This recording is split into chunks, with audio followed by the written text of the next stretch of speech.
Hello, dear viewers. You are on the channel where the scariest and most mysterious stories come to life. True events, dark legends, and fictional tales that will send shivers even down the bravest spine. Every story here is a journey beyond the ordinary. If you enjoy fear and the unknown, subscribe to the channel. And don't forget to leave a like so you never miss a single story. Today I will tell you a story that changed my life forever. This is not just a memory, it is the pain and sorrow of everyone who survived the terrible explosion at New London School in 1937. Don't forget to subscribe to the channel and hit like. Stories like this must be remembered so that such tragedies never happen again. He woke up on the morning of March 18, 1937, just like any other day, getting ready for school in the small Texas town of New London. His name was Jack, and he was a student at New London School, a place that felt more like a second home than just a building. He remembered how that morning the halls were filled with laughter and chatter, students rushing to their classes, teachers preparing their lessons. Everything seemed so normal. He sat with his friends in the classroom, joking about homework and looking forward to the baseball game after school. He never imagined that within hours, his entire world would be shattered by a disaster no one saw coming. He heard the bell ring for the afternoon classes, and everyone moved through the halls, some to the science lab, others to the woodshop. He was in the woodshop class when he noticed a faint smell, something strange, almost like rotten eggs, but he didn't think much of it. He remembered his teacher mentioning that the school had recently switched to a new natural gas system to save money. He saw his friend Tommy plug in his sander, and suddenly, with a deafening roar, the entire building shook as if the earth itself had split open. He was thrown off his feet by the force of the explosion, debris raining down, the lights going out, and screams echoing all around. He tried to stand, but the room was filled with dust and smoke, making it impossible to see more than a few feet ahead. He heard the cries of his classmates, some calling for help, others sobbing in fear, and he realized something terrible had happened. He crawled across the floor, searching for an exit, his hands scraping against broken glass and splintered wood. He could hear the sound of sirens in the distance, but inside the ruins, time seemed to stand still. He found Tommy, who was bleeding from a cut on his forehead but alive, and together they tried to find a way out. He remembered the chaos, students trapped under desks, teachers trying to calm everyone down, but panic had taken over. He saw a hole in the wall where the explosion had blown out the bricks, and he and Tommy squeezed through it into the open air. He looked back and saw the school, or what was left of it, walls collapsed, smoke rising, and people running in every direction. He heard the wails of parents who had rushed to the scene, desperate to find their children, some already realizing the worst. He stood in shock, covered in dust and blood, unable to process the devastation that had unfolded in just a few seconds. He watched as firemen and volunteers dug through the rubble, pulling out survivors and, heartbreakingly, those who hadn't made it. He saw his teacher, Mrs. Carter, helping a little girl with a broken arm, her own face streaked with tears and soot. He realized that many of his friends were missing, and the fear in his chest grew heavier with every passing minute. He tried to help, moving bricks and calling out names, hoping to hear a familiar voice answer from beneath the wreckage.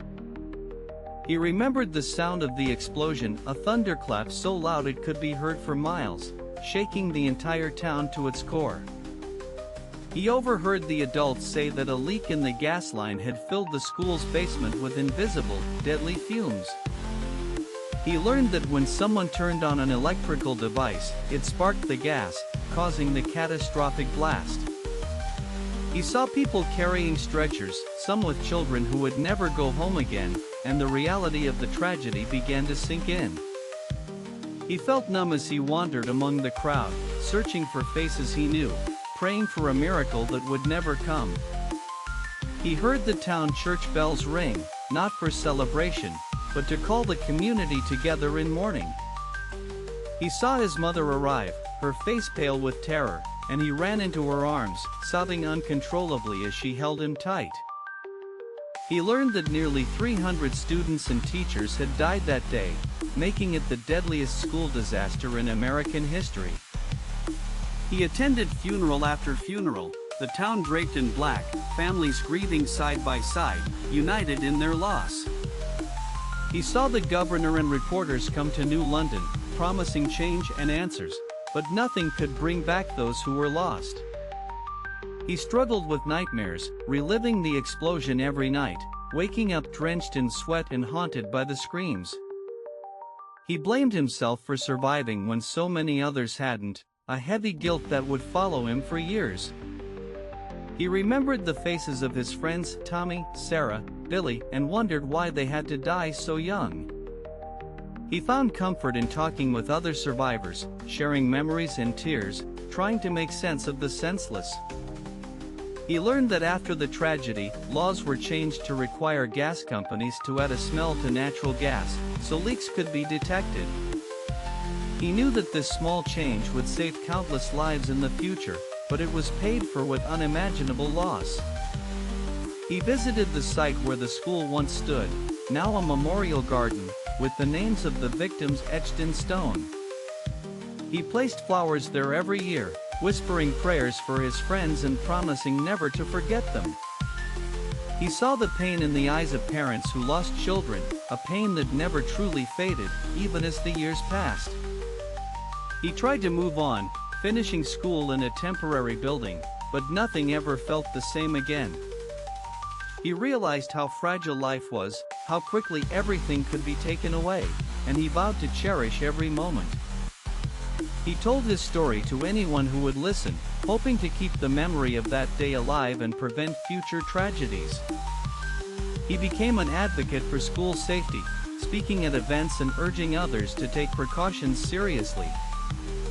He watched as New London rebuilt, the scars of the past always present but the community determined to heal. He made new friends, but the loss of those he loved never left his heart, a quiet ache he carried everywhere. He learned to find hope in small things, a sunrise, a kind word, the laughter of children playing safely. He understood that grief would always be a part of him, but so would the courage to keep living and loving. He saw how the tragedy brought people together, neighbors helping neighbors, strangers comforting each other in their darkest hour. He honored the memory of the lost by living a life of kindness, compassion, and gratitude for every new day. He visited the memorial each anniversary, lighting a candle and remembering the friends he would never see again.